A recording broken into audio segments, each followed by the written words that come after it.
Always great to have my next guest on the show. Joe Solecki will be back in action on June the 4th at UFC Fight Night 207 when he meets Alex Da Silva. Joe, how are you? Great, man. Thanks for having me on. I just finished up wrestling here a little while ago and just popped back home and yeah, ready to do it all again a little bit later tonight. So yeah, training's going great and it's been awesome. Yeah, well, we're all excited to see you back in action. Let's first just start with that last fight. Obviously, didn't go the way you wanted against Jared Gordon. That was a split decision loss. Looking back on that one now, how have you grown? What did you learn from that one? Yeah, I mean, losing's terrible. That's the first thing is split decision, whatever. It doesn't really matter. Like I said, I might as well have been dominated for all 3 rounds is how I left feeling. Well, originally, actually, when I left, we had a fun third round where it kind of was like almost like sparring. We were just throwing back and forth, and nobody landed anything crazy, but it was like a really good flow to that round. So I kind of left on like a little bit of a high, like, oh man, like I feel good. I don't know if I even felt like I lost. And then like as a couple hours and days went by, it was like worse and worse and worse. But I just, in hindsight, like seeing the fight and seeing how I went into it, and just a bunch of things that I just think I did wrong. I didn't see the urgency, that I've come to most of these fights with in the past. I had a great first round, but it was a lot of fighting not to lose, and there was a lot to be taken away from it. So, where there's definitely the temptation, I think, for a lot of people probably to leave a split decision loss and be like, oh, well, it was one guy's opinion, or even a split decision win and say, well, we won, so we'll just won't change anything. It really made me, go back to the drawing board. And I'm not somebody that like throws things away or changes camps or anything like that, because ultimately it was my own decision making and preparation. But there was just a lot of things to look at, external, internal, and so many things to take away. So as much as it stinks, and I would have liked to have my win bonus and have that third judge see it for me, I don't think I deserved it. I mean, I don't deserve anything. I'm not saying that, but I don't think I even earned it. I think he did win, so. But there was so many good lessons to come out of it. I would have liked to have it go my way and like a lucky turn of events just for the sake of having the win bonus, but I don't feel like I won the fight. It shouldn't even be that close, in my opinion. So, so much good to take away. Well, Jared's clearly a very tough guy, much like yourself. What did you and your team think going into round 3 and before the judges rendered their decision? Because as you know, whenever you leave it to the judges, you never really know what they're looking at. Did you feel like in the moment you did enough to win? For me, I didn't know. I looked at John and he thought I did, and Jeff Jimbo thought I did. But we're in the moment too. We weren't watching it back on a screen. I was in the fight, so I didn't know. In the Miller fight, I didn't know if I won, and I had 2 clear-cut rounds. So when you're out there, it's so tough to tell unless I'm like mounted on the guy the entire fight. It's so hard to tell because I'm kind of a perfectionist. So if I get hit twice in a round, I'm like, oh my gosh, I got killed. That's how like sparring is for me too. That's why I started recording a lot of it so I can go back and actually see the concrete proof of what happened.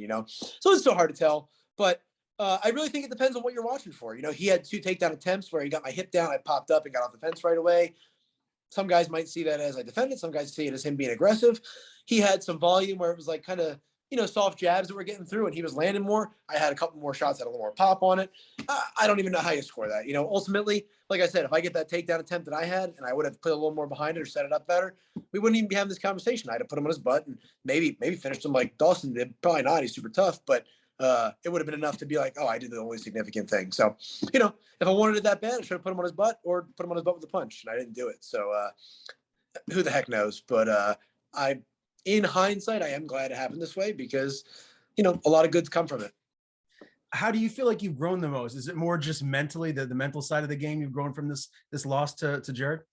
Well, initially it was in preparation. It was a lot of things. I got back in a boxing gym. Oddly enough, my plan was not to go out there and put him on his butt right away. We knew he was very good on the ground. And I thought he'd be really hard to take down. My plan was to put a pace on him on the feet. I had a little bit of length and reach, and I felt like my striking was better. And I thought the third round kind of showed that a little bit. He ended up, beating me by grinding me out a little bit in that second round, and then, in the third, the takedown attempts. But I fell in with my shot right away. We kind of fell into each other and fell down from overcommitting so much. And I was like, oh, that's a good sign. I should get back and be doing some boxing sparring, be doing a lot more work in an actual boxing gym, more bag work, more everything. Just getting back to the basics, more reps all the way around. Jiu-jitsu. There was a lot of loose ends. It was a very rough draft of what jiu-jitsu should look like in MMA. I wasn't airtight like I've been in the past, so I got a lot more drilling in my jiu-jitsu. really in every single department. But as it went on and, it sunk in a little more and a little more and a little more, I start to, I'm an overanalyzer and I think it's a good thing, but I start to analyze, like, what was I thinking going into that fight? Where was I coming off 3 wins? Was I fighting not to lose? Oh, in hindsight, yeah, probably so. Um, that's not ever how I've done anything in jiu-jitsu and MMA and any of it, is I'm going out there to get the win. And I don't feel like I did that. And I'm not saying it would have changed the outcome, I'm not saying any of that, but it is great to protect me going forward against those things. So yeah, I think it started out a physical thing and in my preparation. And now it's been a really big thing, getting me back to why am I doing this? You know what I mean? What is this about? Is this about trying to protect a contract and eke out little, close fights? I mean, I want to win by any means necessary, but or am I here to use what God's given me, put his greatness on display, get to a microphone, glorify him. Not that he needs me, but that way I can be using what I've been given for what it's meant to be used for, and that's what I always felt when I was fighting. And then I think I got away from that a little bit with a little bit of success. It might have been a little imposter syndrome keep creeping in there. And, it showed its head. And now we've got that, I'm aware of it. And that's a huge thing. That's fantastic. How did you feel your cardio was in that fight? Is that something that you put even more of an emphasis on in this camp? Yeah. I mean, I honestly, like, I think somebody said that too. Like, oh man, I never seen you that tired. I was like, I didn't feel like, I mean, we were both tired, but I felt like I kept good pop. I never felt like I stopped moving, but every fight cardio is an emphasis. I mean, if anything, that was a huge takeaway from, that was a grind of a fight and should have been exhausting. And, coming off the stool in the 3rd round, I was off the stool before the clapping for the 10-second warning. I was just ready to get out there and fight. So yeah, I mean, if anything, we both slowed down, but he's a cardio machine. He's, in all his fights. And if anything, he was backing up at the end, so I felt good in that fight, despite however it may have looked. I felt like the shots I was hitting him with, even in the last minute, had some pop on them. But yeah, this camp has been everything's been, I think all of my sparring has been fresh guys and all pros, so if anything, a big step up from the past where maybe I was doing 3 rounds with the same person or, split round or something like that. But this has been like every single round I've had a fresh guy on me in wrestling, in striking or in kickboxing, MMA sparring. And yeah, it's been a huge emphasis. But I think in the past, I spent a little too much time on the strength and conditioning, not as a supplement, but as the main course. And was going into my sparring and my skill rounds kind of fried, which I think is bad. Yeah, that makes a lot of sense too. And I wanted to ask you, because you've actually had a couple of grappling matches since we've seen you last in the octagon. You had a draw with Gregory Rodriguez, and you had a round 1 RNC win over Donald Cerrone. What does that do for your confidence? I know that's just one aspect of MMA, but it's a big aspect. And to be able to submit Donald Cowboy Cerrone, a guy that all the fans know very, very well, does that do something for your confidence in your MMA game? Yes and no. It was great for me. It was great. There was great takeaways. The Vegas thing against Rodriguez, which he's gigantic, by the way. I was like, at weigh-ins, I'm like, oh, I like going against a big guy that I can move around, this and that. We got out there and we collar tied, and I was like, oh my gosh, he is strong. That was fun though. But that was fun because I've never gotten to do anything like that. I didn't wrestle in high school or anything like that, so I never got like the team aspect, and that was well, it should have been a quintet, but it was 4 of us. So I guess it's a quad or a duel. I don't know. But that was really fun. That came together last minute. And then after that, I actually reached out to Rob at CFFC and Fury Grappling. I was like, hey, do you have any more openings on that card? Because that was a blast. I'd like to do more, And then Cerrone kind of came to be. But it was cool to grapple him. And I don't mean this as a knock because he's very talented. And I know he's a good, like, everyone has always said what good jiu-jitsu he has. But I don't know that that's probably my highest profile grappling win. It probably wasn't the best jiu-jitsu guy I've ever faced. He was good, But the thing for me was going out there against a big name. It was back home. It was in Philly, so I'm right from across the bridge in South Jersey.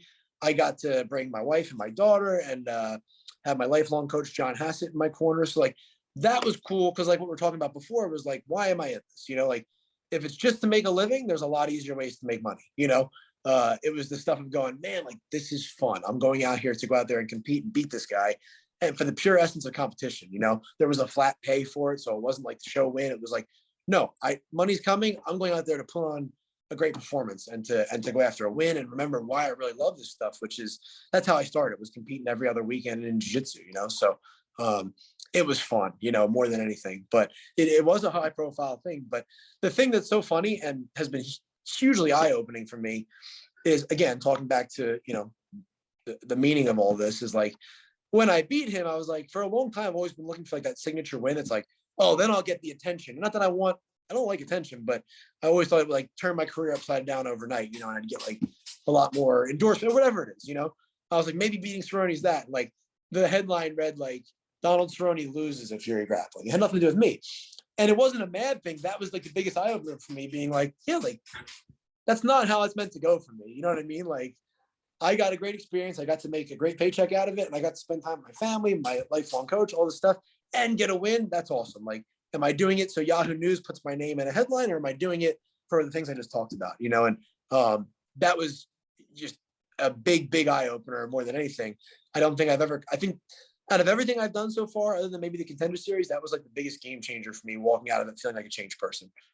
Yeah, that's really cool. And, I wanted to get your take on just him as a person. If you got a chance to get to know him a little bit better, maybe you talked a little bit before or after. Did you guys have any dialogue and maybe a little friendship brewing here? Yeah, he was super, super nice. It's funny is like, I'm super competitive. Like I've done like a charity jiu-jitsu match before, and like I warmed up for it like I do for the UFC. Like I'm just like, oh, I want to win, and I know from watching the embeddeds and stuff how he's always like, even at fights, like very like, I always try to be nice and respectful. I always make a point to go up and shake my opponent's hand if I see him in the lobby or something. So I did that, but then he was like, oh, we're gonna get beers at the weigh-ins. You're more than welcome. Like very nice, but then it was like everywhere I went backstage, he was like following me and talking to me and Mr. Hassett, my coach. Like we were laughing. It's like I said I wanted to look at him and be like, I know you're nervous. I'm nervous too. It's okay. Yeah, because like that's like his front is like cool guy, So for me, like in the past, that might have bothered me a little bit, but I knew what to expect. So it was kind of funny because I kept looking at my coach and being like I'm gonna go out there and try to strangle him. Like I don't care how nice he is to me. And then afterward, he came up and he like handed me like a Budweiser. Now, I don't drink, so I've never had a drink in my life. So I was like, oh well, I don't drink, so I'm not gonna drink it with you, but I will keep this as a souvenir of the match, man. Thank you. So it's still sitting in my fridge. But my plan was to like poke a hole in it and drain it and just keep the can. But I just never got around to it. But yeah, it was pretty cool. It reminded me of the as a throwback, but the Mean Joe Green commercial where he throws the kid the Coke and he's like, thanks, Mean Joe. Like that was me. I was like, oh, thanks, But it was cool. It was a cool experience, and I've been watching that guy for a long time. Yeah, that's very cool. And I mean, how many people get to say they have a Budweiser, beer can ornament that they got from Donald Cowboy Cerrone? That's a great man cave item right there. Yeah, that's a sponsored Budweiser. That guy's sponsored by Budweiser. That's a rare thing, Very, very cool, man. Well, before we dive into your upcoming fight here in this camp specifically, I just wanted to get your take on the 155-pound division right now. That match between Oliveira and Gaethje, I mean, there's no question that Charles Oliveira is super legit. And I myself was feeling like, oh, I think Gaethje might be able to catch him. Nope, Oliveira puts him out in the first round. Do you feel like right now, as we speak, that there's someone in that top five? I mean, Makhachev is the guy that everyone's talking about, but is he the guy that can beat Oliveira, or is there anyone right now that can, or is he just looking that good? Yeah, I mean, he looks amazing. I'm so guilty of what you just said, being like, and I did this with, and it's not that I dislike Oliveira. I don't. I love watching him fight. But for some reason, like maybe because I don't know if it was how he started out in the UFC or something like that when I was like still just a fan. I never like got on like the hype train of like being a huge active fan of his. I don't root against him. It was just one of those things like he's just not one of the guys I actively am like, I want him to win, whereas like, I have my guys that I like, Frank Edgar, Jim Miller, those guys. So I kind of do this thing I always did with Anderson Silva too, because I wasn't an active fan of him. Like I always think the next guy is the guy to beat him. And I'm really guilty of that with Oliveira, and it's just not happening, But I think Makhachev could be really interesting because he's stifling. And I wouldn't mind seeing Dariush because he's stifling and can scramble too. I think actually though, Oliveira would have the advantage in the striking there. But Dariush has power too. But again, maybe I'm just a victim of being like the next guy's the guy, and he might be the dominant champion for a long, long time. He looks so unbeatable right now. If you hurt him, you don't even want to follow him to the ground. So it's one of those things where he's just a big, big problem. But the top five is weird because I was just saying this yesterday. They keep recycling the same like 4 or 5 guys that have crossed over into like superstardom, and it's not, they're not amazing fighters, but you got Chandler, Poirier, Gaethje, Connor's always going to be in the mix, and then the champion. But you go, okay, they're all fighting each other. and then they're getting done and naming who they're willing to fight. And it's all still one of those same 5 guys that are coming off losses, but they're all still top 5. So I'd like to see like the next 5 start getting a shot at the top 5, like the Gillespies, and guys like that. Dariush is, I think, in the top 5, but like seems like because he's not like a big noisemaker, he doesn't get in the conversation. You're like, well, why couldn't we have Poirier Dariush, or why couldn't we have Michael Chandler Dariush? Because he's not a noisemaker, you know. So it's like it's becoming, what does Poirier call, like a fashion show, where you're like, okay, they've crossed over to being superstars, but when can we admit that Tony Ferguson isn't a top 5 guy? You know, he's probably a top 12 guy, you know, but he's denying Gillespie the fight. And it's such a weird thing right now, because every other division, you're like, man, you win 4 or 5 fights at 170, 185, like you're getting your next fight, you know? So it just seems like a mess to be a matchmaker for, because it's a lot of guys saying no to a lot of guys. Yeah, very, very well said. Speaking of Tony Ferguson, that knockout by Michael Chandler was vicious. I mean, you're stepping in there with the toughest guys on planet Earth here. You're in the biggest promotion in the world. When you see a knockout like that, does it resonate with you? Does it make you feel a certain way, or do you just kind of like not really think about it and just kind of keep your head down, keep doing your thing? Usually, no. You know, like I always say that, like the thing I'm always most nervous about is like not showing what I've been doing in training, or getting out hustled, or getting tired is a fear, I think, for everybody, at least for me, because you work so hard in your cardio, you want to show it. I always joke, I'm never worried about getting hurt. That one, I genuinely thought like something had gone wrong, because his legs were crossed. They pan away. That's never a good sign.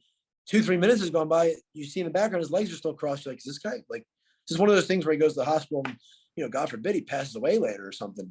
That one and the Weidman leg break was horrific. But I think that was because we had been training, you know, in the same room as him for that camp. So those two were very sobering, where you're like, oh man, like, you know, sometimes you forget, like you're in a room and you're watching with your buddies who all train jiu-jitsu or whatever. But I think the only 2 guys, you know, there that fight are me and John. You're like, oh man, like you can say, I know for me, I didn't really look at it, but you could probably see me get very quiet all of a sudden and be like, oh yeah, like you forget, like these guys that you're yelling at on the TV have families and wives, and, you know, kind of need us alive, you know. You know, winning a fight is great. They need that, but first and foremost, we got to get home alive so like we can win the next one. If not, so it's a sobering. It was sobering watching that. Kind of feel for him. Yeah, 1000%. Let's talk about your camp. Brian Barberina, is he around you this camp, getting some working? I know he has a fight with Robbie Lawler around the corner. Yeah, Brian, man, Brian has he spent a lot more time between fights at Jimmo. I think he'll be there full time soon. Not to spoil anything for him, but I think that's his eventual move, is being in that area all the time. So he's been like Coach Brian a lot. Like he's been awesome. He's for when we were up there for, you know, Salter's last camp, he was running some practices and had some really good stuff. And then even in the wrestling and stuff, which, you know, you usually think of Brian, you think of a guy throwing hands. He had such good timing, the level changes, stuff like that. And then a lot of the sparring this camp, he's been like on the other side of the cage coaching me, you know, and it's been so helpful. Because he's got to get ready for Robbie Lawler, you know, so he can't be worried about doing stuff. You know, I'm not going to give him a look of a Robbie Lawler. I don't know that anybody really can. But yeah, having him in the gym, it's just great having veterans like that have been there, have done that, you know, and have withstood the test of time. He's got a lot of fights in the UFC now where, you know, he's done really well for himself. So having him as like, you know, someone you can consult in the gym is huge. And he's got a really great mind for fighting too. So that's been awesome. He's in the gym. All the guys at Jimmo. John Salter has like you know, he just fought. So now having him like really running a lot of my camp and I'm back home has been awesome. All the guys at Salty Dog. It's been, and I say this every time is kind of the best it's been. But this one has been really, really good, of like mindless, in the sense of all I'm thinking about is my opponent when the time's appropriate for that. He hasn't like overtaken my thoughts, which is like, I feel like I'm really maturing, you know, because in the past you might be like, I'm trying to eat dinner on a Saturday.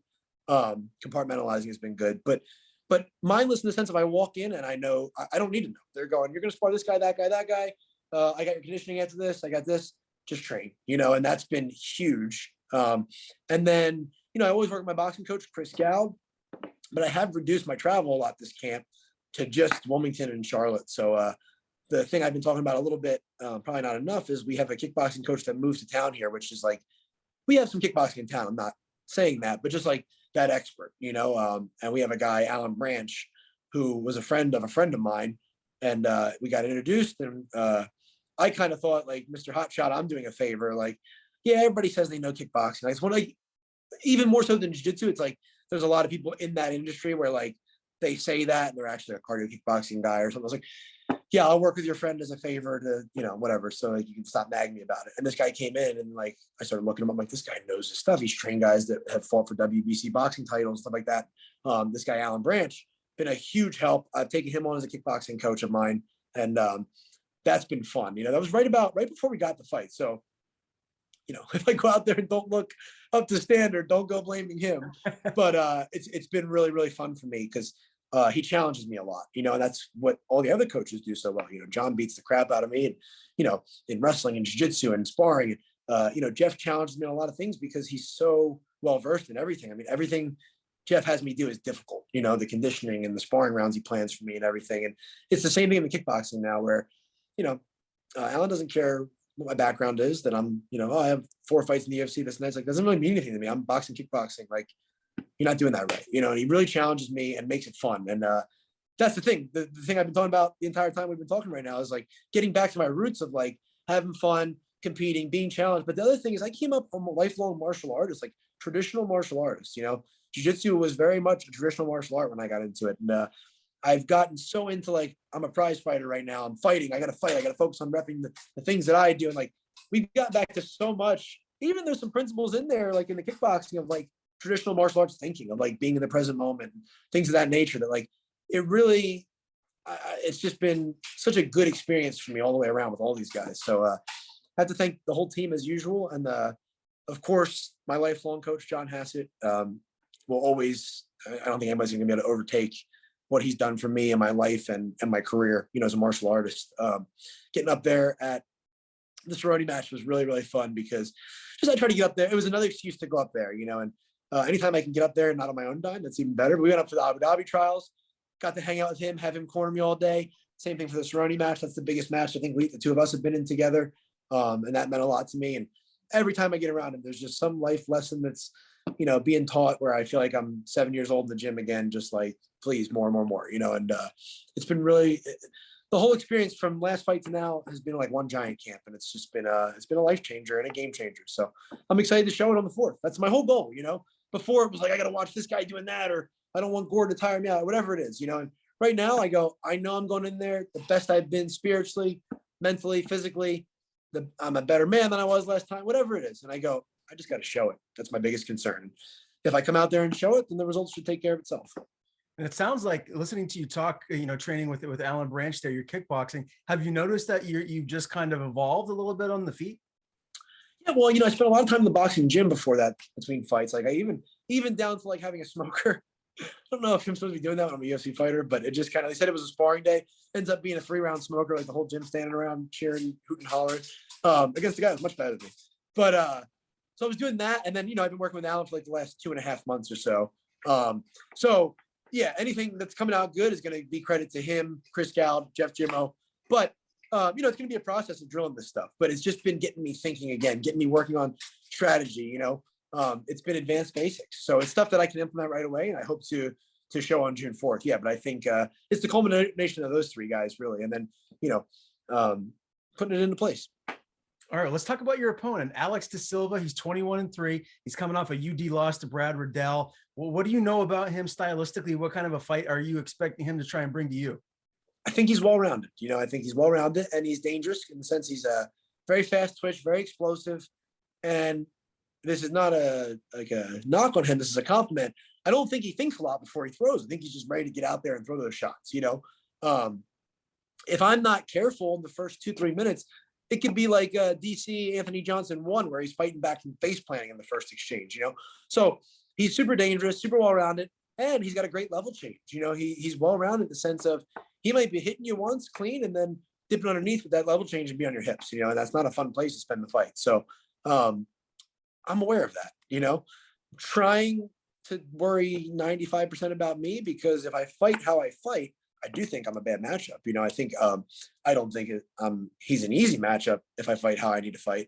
But I think, he fits into my game very well, and it can be a grind it out, get it done, fight tooth and nail every position. And then, with the goal being, overwhelm him, fill him with lactic acid, and then, look to break him if it's with strikes or grab his neck or out position him or whatever it might be, any way possible. But he does seem to fade a little bit as the fight goes on. And I think that plays right into my wheelhouse, somebody that can grind away. So I think it's a great fight. I think it's a very tough fight. I think his UFC record is deceptive. I think his pro record is way more a representation of him. 21-3. He's a great fighter. But I do think outside of the UFC, he hasn't fought that strength of schedule that maybe I had to fight coming through CFFC, Ring of Combat, things of that nature. So, yeah, I'm excited to go out there and look to put it on him. You know, that's the whole plan. But yeah, I mean, I can't think of a tougher guy 1 and 2 in the UFC. You know, so I'm treating him like he's, you know, top 15. Like every fight. You know, every fight I try to treat these guys with utmost respect because, you know, I shouldn't be afraid of what they can do. They're in the UFC. And I really think you talk about the top 10, top 15, but really, if they got reckless with the matchmaking, and we saw a little bit during COVID, because guys would fall out, guys would pop up, anybody in the top 50 can beat pretty much anybody on, you know, depending on how they wake up that day. So, I mean, every guy here is a world-class fighter, and Alex Da Silva is, you know, no exception. But I know that. So I think knowing it is most of the battle here, going in, being on guard, being sharp, and being alert. And, you know, that's how we've been doing it all camp with the sparring. It's felt like a fight every single time I step in that cage with the bubble gloves and the grease on my face. It has been, you know, we have to be sharp because the training partners I've had, you know, there's no room for error with these guys. So it's going to be a continuation of that on fight night. Maybe I'm wrong. This is just what I'm gathering from listening to you talk, but it sounds like what you expect in this fight with Alex is you're going to kind of grind on him, wear him down, and then maybe finish him late. Is that accurate? Or give me your official prediction. How do you feel like this fight is going to play out? Yeah, I mean, don't go making any headlines, but you know, I don't make predictions. That's number one. Like I always plan for 3 rounds, grind them out, get my hand raised at the end after 15 minutes. But you know, I have to get back to that. I have to get back to looking to advance the position, looking to hit him with hard shots, looking to snatch the neck up if it's there. Like I have to get back to doing what it is that I've always done, you know, except for maybe the last fight. You know, Miller was a weird dance partner because on the ground, I thought we were going to scramble a lot. He kind of hung out there and didn't wrestle up like I thought he was going to do. So again, there's that anticipation, right? We're going in with no expectation. I'm going to stay in the moment and find the openings. And if they're not there, then we have to make them. And that's something that, you know, Uncle Jeff, Coach Jimmo has been talking about a ton, you know, is we're going to make some openings. So yeah, I plan to grind on him, try to wear on him. And that's my plan every single time, no matter who it is. But yeah, that in a perfect world, that's exactly what's going to happen. But every time I picture this, I'm seeing some kind of adversity because he's too dangerous to go in and think you're not going to hit adversity, whether he puts me on my butt with a takedown, rocks me, hits me with a good shot, keeps me at range, whatever it is. So we're ready for that. And I'm willing to go out there and deal with that. You know, I think coming off 3 wins and no losses, it was like, you know, I just don't want to get embarrassed. You know, now it's going, I am willing to be embarrassed if it means going for the win. You know what I mean? Like I was not joking, kind of joking with my boxing coach, Chris, last night in a message. And I was like, I really hope I don't have to, but I'm willing to die in there, you know? And that's how I felt on all the fights that I've had prior to the last one. I was like, I'm willing to not come out of here or to come out of here, you know, needing oxygen because I went so hard in here, you know, and last fight was like, you know, it was just a little bit of, you know, imposter syndrome, being 3-0 and going, all right, just don't look, you know, you're not actually good enough to be 3-0. Just don't look the part, you know, and I'm willing to be embarrassed out there because you have to be. If you're looking to put guys away, you have to be willing to be put away. And that's just the mindset I've always had in 300 grappling matches. And, you know, what'll be 20 fights, you know, 15 pro. This next fight, 19 of them, I had that mentality, you know? So that's it. I'm willing to go out there and, you know, come back with my shoulder on it. Well, I love your mindset, Joe, and I love watching you compete. Can't wait to see you back in action again. June the 4th, Joe Solecki, Alex Da Silva in a lightweight bout at UFC Fight Night 207. Always great talking to you. Before I do let you go, I want to give you the floor. Tell people where they can follow you on social media. And if you have anyone to thank, the floor is yours. Yeah, just on social media at Joe Solecki. And then Joe Solecki MMA on Facebook. Anybody still uses Facebook. And then I keep saying I'm going to mention this every time I've done an interview, which I've only done a few. I've started a grappling promotion. So every time I'm like, all right, what are you going to talk about in this interview at some point? You're going to say all in grappling. And then it's like, and it's gone. But I did start a grappling promotion. We're going to look to have the first event either the first or second week of August here in Wilmington. I bought the mats, got the LLC. Everything is set. I've just got to line up a date with the venue. And the whole goal is, you know, to have an affordable tournament for, you know, kids, teens, white belts, blue belts. And then at night give the, you know, advanced blue belts and purple belts and above that platform to go out there and have a super fight. Have a one-off where you're training for that one person. You get the walkout music, you get the pressure of being the only match going, and bring your friends and family. It gives everybody that fun feel. And I remember what that was for me coming up and how much it served me, just going into fighting too. But just to have that, it's just something to look forward to. It's a different format than just to go out there in a bracket. And the big thing is we don't have that in Wilmington. The closest tournament we've had has been an hour and 45 minutes away, so bring that to our town here.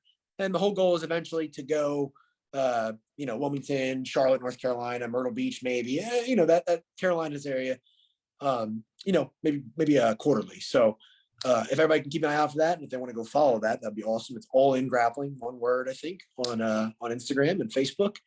But that's it. I just want to thank everybody that's been supporting me. All the coaches we talked about, but most importantly, my wife, who's just been amazing through all of it.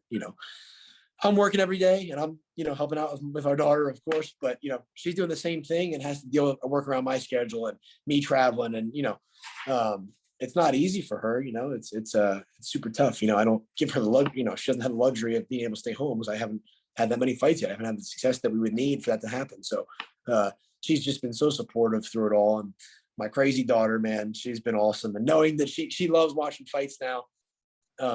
She's almost 2. She just calls bop bops and she screams at the TV. I flex at her, I go, da da. And then she sees on TV, she's da da. So she'll probably be screaming on June 4th. So that's kind of cool. That's fun. So now I gotta win, right?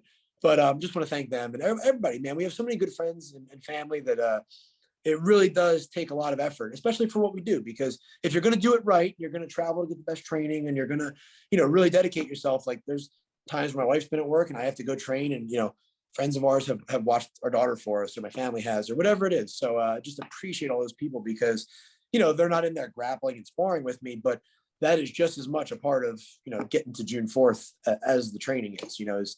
That support system. So I appreciate that. And that's it. Everybody else that reaches out and has nice things to say, or buys a fight shirt or whatever it is, it really does not go unnoticed, and I appreciate that. And I want to thank my friend Kevin Lehman and his podcast, New Heart Theology, which has been, I just want to share that because it's helped me a lot talking with him. He's a friend of mine, but he's also a pastor and just has a great podcast on theology. If you can check that out, I strongly recommend it. It has been a huge help for me. We talk about the whole shift in who who I'm becoming from the last fight to now, and it really is in that. I don't really believe in sports psychology. That's not what we do, but I believe that my faith steers every area of my life, and working on that, aside from fighting or having a fight filter on it, has been huge for me. And he's just been a great friend in that, in every department, but especially in that, because that's where he shines with his knowledge. He does jiu-jitsu, and I laugh. I'm like, dude, you're the biblical black belt. Like whatever I can show you in jiu-jitsu, you can teach me about faith 100 times over. So I really want to thank him, because without my faith, I'm just a guy out here looking for personal glory and money, and and a title belt that, if I won that on a Saturday night, on Sunday, I think I'd be really, really sad to find that it didn't change anything for me. So knowing that and having that great relationship with Christ after doing so much work and spending time with learning and studying and all that. And his podcast has been a great resource for that. So if anybody has the time to check that out, you can tell me to shut up, but if you get a chance to check it out, I strongly recommend it. So a bunch of people that have helped me, but I especially want to shout him out because it's been a real life changer.